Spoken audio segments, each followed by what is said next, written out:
Welcome to Central Coast Self-Defense. I'm Peter. Today we're going to be discussing how not to get punched in a street fight.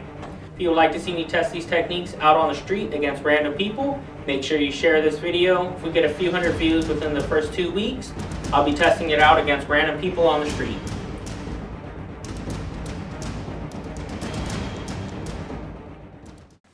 I want to start off with a simple disclaimer that it's going to be impossible to go over how to avoid any type of punch because there's so many different variables that could happen. So I'm going to go over a few blanket ways of handling punches. Number one is going to be covering up. Okay, so covering up could be a number of ways. Some of the simplest ways are when they're coming at the body, you're going to bring your arm down just like this to protect against it. If they're coming at the face, simply putting your hand up here and grabbing the back of your head. Just like that. The body would be coming down like this. Okay? And then as far as coming for any lower attacks to your lower body, anything that's above the waist, probably best to protect against your hand, except for certain situations. And below the waist, generally it's a good idea to use your leg, so you're going to be bringing your leg up and using your shin to protect against those attacks. As far as punches goes, it's not very likely you're going to be getting someone trying to punch you in the legs, maybe the groin, but other than that, that's about as low as most punches will go. So, just simply covering up, and to make this offensive, what you're going to want to do, especially if they're throwing strikes to the face, you're going to want to step in, closing this distance and using your elbow as a weapon. Now this can do a lot of damage when the strike comes, just stepping in and throwing an elbow. And that was a 270-pound Bob dummy with all the weight and water in it, and still was able to pretty easily knock it over. If you're doing this for real, throwing multiple strikes, coming in when you feel it's necessary, when they're coming at the body, coming here, throwing different strikes like this, landing immediately from contact from here, you're just immediately firing back. Option number two is going to be chopping at their hands. You're going to be attacking their attack. This is a bit more difficult to time, especially if you're up close. For me personally, this works best when the strike is coming like this, and it's very simple for me to move out of the way, or if I feel like the shot was already going to miss me anyway, I'll come in and try to attack it. And basically what that's going to be doing is very similar to karate, where you're coming like this, doing your different attacks like this, coming down, chopping at their hands, and just hitting it. So when the strikes are coming here, you're going to be coming like this, coming down, could be coming this way, hitting like this. Again, same thing. You're just coming, bam, bam, hitting this, and you're just attacking their hands and their arms. You're mainly trying to focus on hitting about this area here because it has a lot of nerves.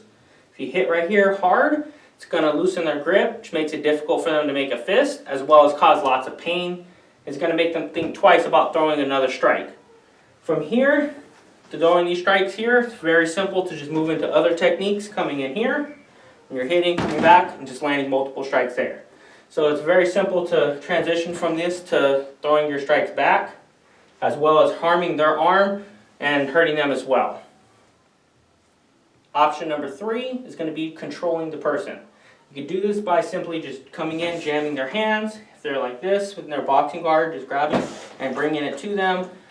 While they're maneuvering their arms, you're going to be keeping it to the outside, bringing it back to their body. It could be a number of different techniques. Different police type tactics where they get them like this and they'll start spinning them over and holding them, different positions and just doing different things. With the option of jamming their hands, you're going to want to go about right here in the center. If you go too high, it becomes very simple for me to just go over, and I can either come in for a strike, if I'm more distant, I can just break the grip here, come back with different strikes. Just do different things there, and it becomes very simple for me to just break this grip and then continue with different strikes. If you go too low, it's very simple for me to just throw my strike directly over it, and I have a lot of leverage, and I can just strike right over it.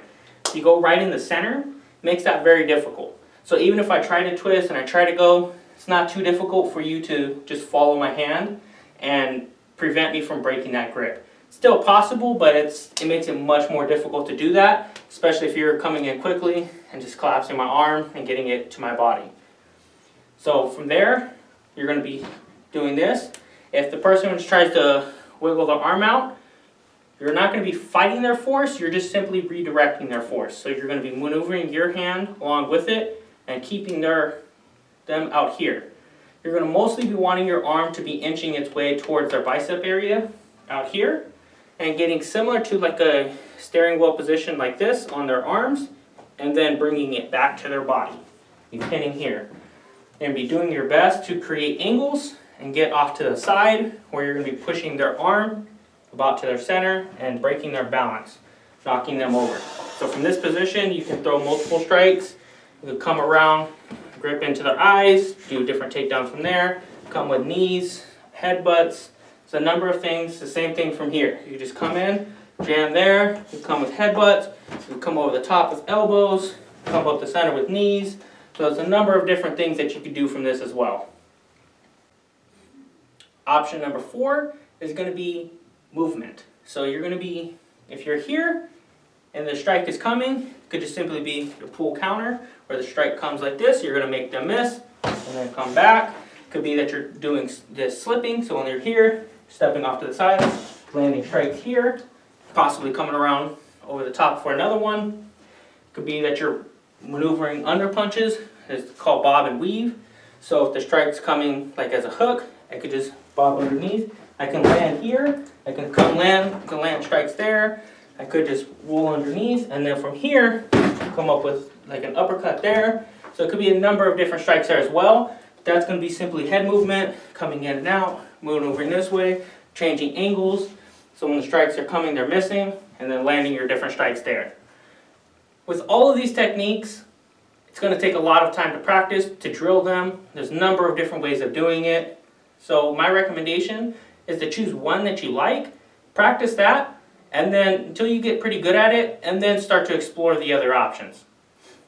When you combine all of these together, you have a great defense, and you're going to be doing pretty good, whether it's in a ring, a cage, or out on the street.